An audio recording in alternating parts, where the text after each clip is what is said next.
দীর্ঘ প্রতীক্ষার অবসান ঘটিয়ে বিশালগড় বাজারে বিভিন্ন রকমের ফলের আগমন।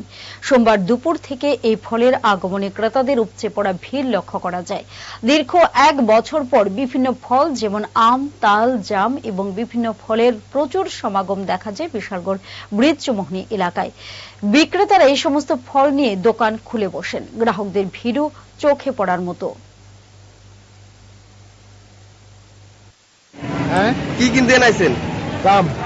জাম। আর কি কিনছেন? শুধু জাম হয়েছে। এখানে কি কি পাওয়া যায় ফল? জাম পাওয়া যায়। জাম সিজনের ফলটা এখানে পাওয়া যায় না? সবসময় এখানে পাওয়া যায় না? প্রথম ফলটা এই কোন জায়গাটা? বিশালগড়। কি করছেন এখানে? জাম বেচছি। কেমন বিক্রি হয়?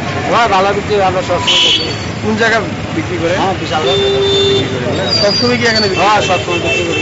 সবসময় এখানে সিজনের প্রথম ফলটা এখানে সবসময় দুটা জাম ব্যস্ত আছে, তালাটা ব্যস্ত আছে, আমরা সবসময় ব্যস্ত আছি। লিচু, জাম সবকিছু এখানে পাওয়া যায়। প্রতি সিজনেই এখানে প্রতিদিন সবসময়। এটার নাম কি? বিশালগড়।